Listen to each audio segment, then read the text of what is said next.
శ్రీమాత్రే నమ. జయ గురు దత్తాత్రేయ నమ.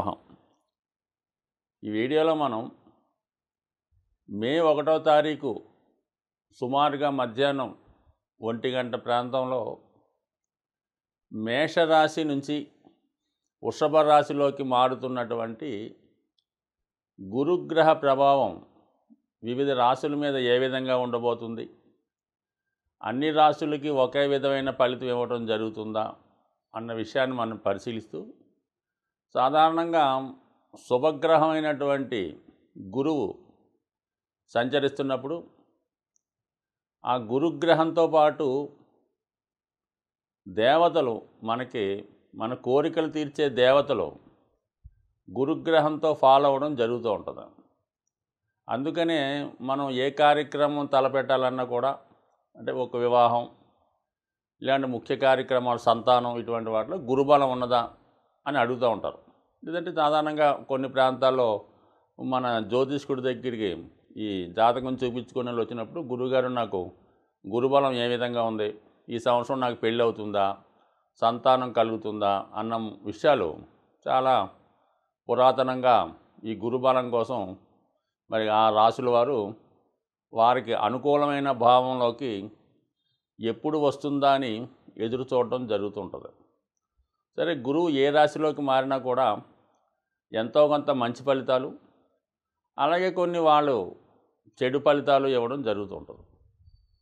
అయితే గురువు రాశి మారినప్పుడు చంద్రుడు ఉన్న స్థితిని బట్టి ఆ గురుగ్రహం ప్రవేశించే రాశులకి కొందరికి గురువు స్వర్ణమూర్తిగాను, మరికొంతమందికి రజితమూర్తిగాను, మరికొంతమందికి తామ్రమూర్తిగాను, మరికొంతమందికి లోహమూర్తిగాను మారడం జరుగుతుంటుంది.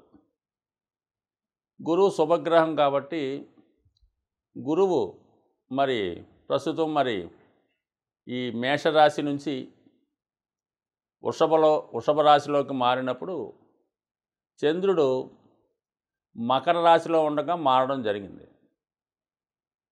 సో ఈ కారణం వల్ల ఏంటంటే కొన్ని రాశుల వారికి, ముఖ్యంగా ఈ మీనరాశి వారికి స్వర్ణమూర్తిగా మారడం జరిగింది. అంటే స్వర్ణమూర్తిగా వచ్చిన వాళ్ళకి పూర్తిగా గురువు తన శుభ ఫలితాలని 100% ఇవ్వడం జరుగుతుంది. అంటే గోల్డ్, బంగారం అని. దాని తర్వాత రజితమూర్తిగా, అంటే అది సిల్వర్, వెండి అనుకుందాం, అది 75% మంచి ఫలితాలు ఇవ్వడం జరుగుతూ ఉంటుంది. దాని తర్వాత తామ్రమూర్తిగా, అంటే అది కాపర్, రాగి కాబట్టి 50% శుభ ఫలితాలు ఇవ్వడం జరుగుతూ ఉంటుంది. అలాగే లోహమూర్తి, అది ఐరన్ కాబట్టి అది 25% ఫలితం మాత్రమే ఇవ్వడం జరుగుతుంటుంది తన గోచార ఫలితాల్లో. సో అయితే అది మళ్ళా పాపగ్రహాలకి రివర్స్ అవుతుంటుంది అన్నమాట. పాపగ్రహాలకి లోహమూర్తిగా ఉన్నప్పుడు అవి ఆ ఫలితాన్ని, ఆ పాపగ్రహాలు మారినప్పుడు దానికోసం మాట్లాడదాం. ఇప్పుడు గురువు శుభగ్రహం కాబట్టి ఈ విధంగా మారడం జరుగుతుంది. అయితే ఇందులో 100% వచ్చిందన్న స్వర్ణమూర్తి వారు బాగా సంబరపడక్కర్లేదు. 25% వచ్చినటువంటి లోహమూర్తి వారు, అంటే మిథున రాశి వారు లాంటి వాళ్ళు మరీ ఇబ్బంది పడక్కర్లేదు. గురువు తను ఇచ్చినటువంటి శుభ ఫలితాల్లో ఉన్నటువంటి అనుభవం ప్రకారం ఒక 10% ఫలితాలు జాతకుడికి ఇచ్చిన అఖండమైనటువంటి యోగం రావడం జరుగుతూ ఉంటుంది. ప్రస్తుతం ఉన్నటువంటి జాతకుల్లో ప్రస్తుతం మంచి మంచి జాతకాలని చెప్పుకునే లక్షాది కోటీశ్వరులకు కూడా గురువు కేవలం 10 నుంచి 15% ఫలితం మాత్రమే ఇవ్వడం జరుగుతుంది. 100% జాతకం అంటే ఎవరో మహానుభావులకి వాళ్ళకి ఇవ్వడం జరుగుతుంటుంది తప్ప మామూలు మానవులకి 10% ఇచ్చినా చాలు. సో అటువంటి గురుగ్రహం రాశిలో ఒక భావంలోకి మారినప్పుడు ప్రస్తుతం ఈ గురువు వృషభ రాశిలోకి మారుతున్నాడు కాబట్టి ఈ వృషభ రాశిలో సాధారణంగా రాశిలోకి గురువు రావడం అన్నది ఋషుల యొక్క సిద్ధాంతం ప్రకారం అంత అనుకూలమైన స్థితి కాదు. అంటే గురువు రాశిలోకి వచ్చినప్పుడు జాతకుడు చాలా క్రమశిక్షణతో వ్యవహరించవలసి ఉంటుంది. చిన్న తప్పు కూడా పెద్ద పనిష్మెంట్ రావడం జరుగుతుంటుంది. కాబట్టి వ్యక్తిగతంగా అది మంచిది కాదని వాళ్ళు చెప్పారు. అయితే గురువు రాశిలో ఉండగా ఈ ఎవరైతే వృషభ రాశి వారు ఉన్నారో వాడు తర్వాత పుట్టిన వాళ్ళకి, అంటే వాడు ఇమీడియట్గా ఉన్నటువంటి బ్రదర్కి, అంటే అది 3వ స్థానం కాబట్టి 3వ స్థానానికి ఇది లగ్నం 11వ స్థానం అయింది కాబట్టి మీ తమ్ముడికి బ్రహ్మాండంగా కలిసి వస్తుంది. సో అలాగే మీ యొక్క వృత్తి వ్యాపారాలు మీ సంతానానికి అనుకూలంగా ఉంటుంది. అంటే ఇది కేవలంగా అన్ని భావాలు బేస్ చేసుకొని ఈ ఫలానా భావంలో గురువు వచ్చాడని, ఫలానా వాళ్ళకి శని వచ్చాడని చూసుకునేటప్పుడు కొన్ని భావాలకి మంచి ఫలితాలు, కొన్ని భావాలకి చెడు ఫలితాలు ఇవ్వడం జరుగుతూ ఉంటుంది. సో అందువల్ల ఏదైనా సరే మంచి చెడు మిక్స్గా ఉంటుంది. సో ఏదైనా గురువు యొక్క శుభ ఫలితాలు కావాలంటే గురుగ్రహ అనుగ్రహం కోసం కంపల్సరిగా, అంటే ఏ దైవాన్నైనా పూజించవచ్చు. ముఖ్యంగా మనకి దక్షిణామూర్తిని గురువు యొక్క అనుగ్రహం కోసం మెయిన్ దేవతగా ఆరాధించడం జరుగుతుంది. అలాగే దత్తాత్రేయుడు గురు రూపంలో ఉంటారు కాబట్టి దత్తాత్రేయుడు ఆరాధన.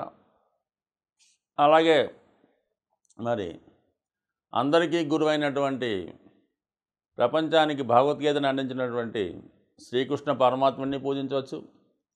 అలాగే ప్రస్తుతం అందరికీ శ్రేయస్సు అందిస్తూ తొందరగా కరుణించే సాయిబాబా వారు అవ్వచ్చు. ఎవరైనా గురువు, అంటే మీకు ఆఖరికి మీ విద్య నేర్పిన గురువు అవ్వచ్చు.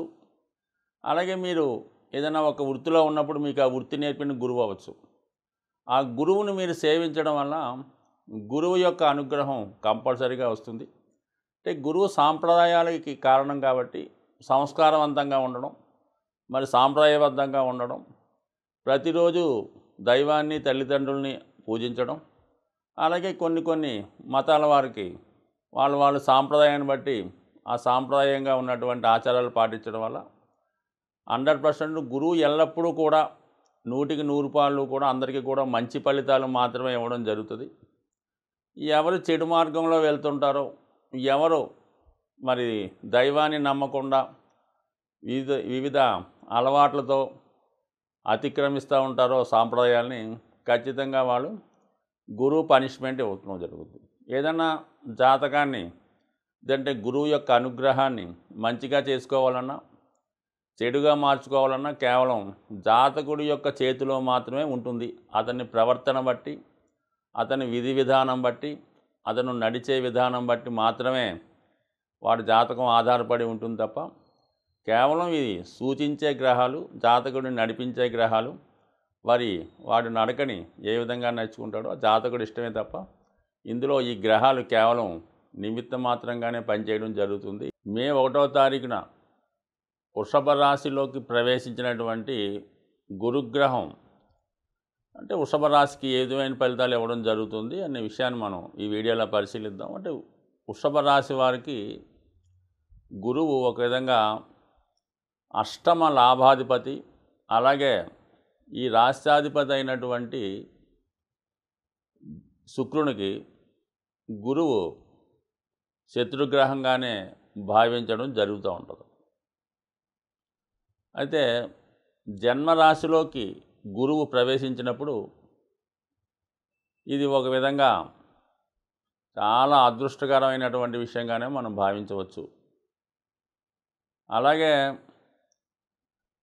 కొన్ని సందర్భాల్లో ఇది వ్యతిరేకమైనటువంటి ఇబ్బందికరమైన ఫలితాలు కూడా ఇవ్వడం జరుగుతూ ఉంటుంది. పురాతన శాస్త్రాల ప్రకారం, నాడీ గ్రంథాల ప్రకారం జన్మరాశిలోకి గురువు ప్రవేశించడం అంత అనుకూలమైనటువంటి స్థితి కాదని మరి పెద్దలు, ఋషులు రాయడం జరిగింది. అయితే ఈ విషయాన్ని ప్రస్తావిస్తూ ఒక ప్రముఖ జ్యోతిష గ్రంథం, అంటే పురాతన తమిళ నాడీ గ్రంథంలో ఈ జన్మరాశిలోకి గురువు ప్రవేశించడం వల్ల ఈ రామాయణం ప్రకారం ఈ శ్రీరామచంద్రుల వారు పట్టాభిషేకం జరగవలసినది ఆగిపోయి అరణ్యవాసానికి వెళ్ళవలసి వచ్చిందని చెప్పడం జరిగింది ఈ జన్మగురువు ప్రభావం వల్ల. అయితే అది భగవంతుని యొక్క కార్యక్రమం కాబట్టి మరి అతను ఏదైతే పని కోసం, ఏదైతే కర్తవ్యం నిర్వహించడం కోసం ఈ భూమి మీద మానవునిగా అవతరించాడో అయితే కొన్ని ఆ విషయాలు అనుభవించవలసి వచ్చింది కాబట్టి అయితే తను అనుకున్నది సాధించగలిగాడు. రావణ సంహారం జరిగింది. మరి అరణ్యవాసం వెళ్ళటం వల్లే సీతాపహరణ అవ్వచ్చు, తద్వారా రావణ సంహారం జరగవచ్చు. సో ఇవన్నీ మరి రాముడి యొక్క అవతార కర్తవ్యం నెరవేరింది కదా. రాజ్యం ఏముంది అతనికి మామూలుగా అది పోవటం అన్నది అంటే అది ఉన్నప్పుడు కూడా అది అంటే విషయం అలా చెప్పడానికి మనకి ఋషులు ఆ విధంగా చెప్పారు. బట్ ఈ విధంగా ఆలోచిస్తే అతనికి మంచి జరిగింది.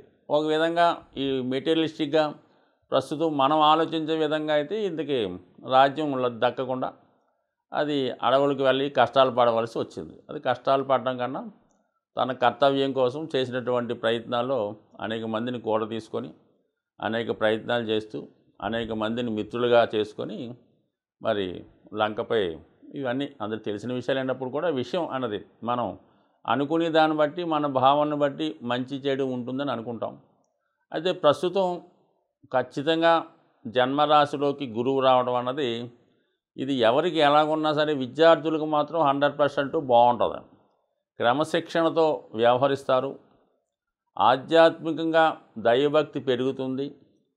అలాగే వాళ్ళలో ఒక విధమైనటువంటి డ్రెస్ కోడ్ విధానంలో కానీ గౌరవప్రదంగా కనిపించడంలో కానీ దేహంలో ఒక విధమైన వర్చస్సు రావడం కానీ కనబడుతుంటుంది.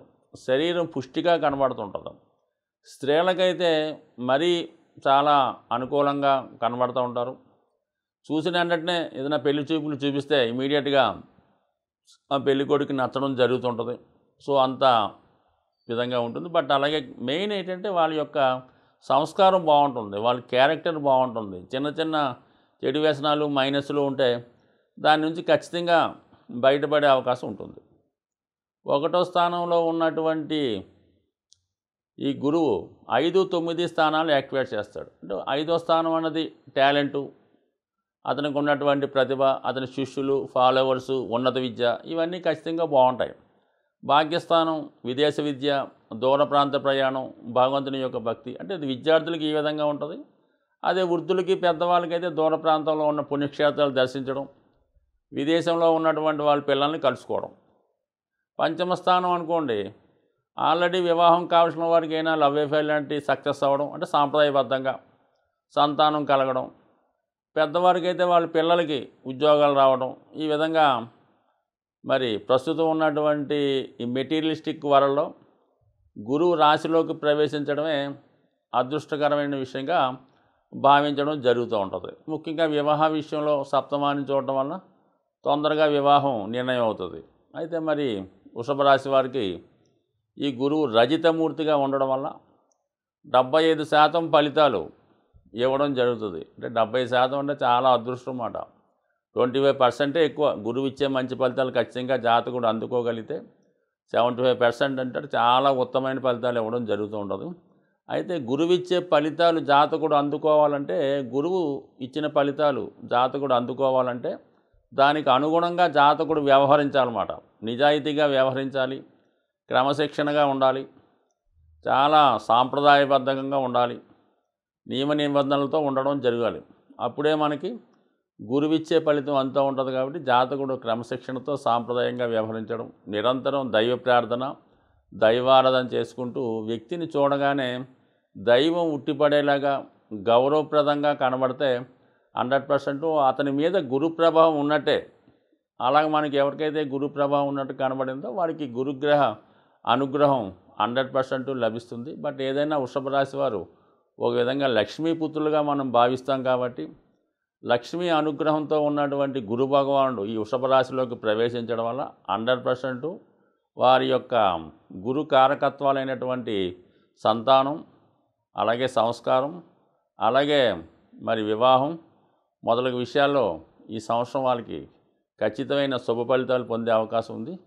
ఈ గురుగ్రహ అనుగ్రహం కోసం వీళ్ళు నిరంతరం శివుని యొక్క ఆరాధన చేసుకోవడం వల్ల, దక్షిణామూర్తి ఆరాధన చేసుకోవడం, వీలైతే నెలకు ఒక రోజైనా సరే శివుడికి అభిషేకం చేసుకోవడం, విధి విధానంగా లక్ష్మీ అమ్మవారిని పూజించుకోవడం వల్ల ఖచ్చితంగా ఏదో ఒక గుర్తింపు పొందే విధంగా ఈ వృషభ రాశి వారికి ఈ సంవత్సరం అంతా కూడా గురువు అనుగ్రహం తప్పక ఉంటుందని అనుకుందాం, ఆశిద్దాం. స్వస్తి.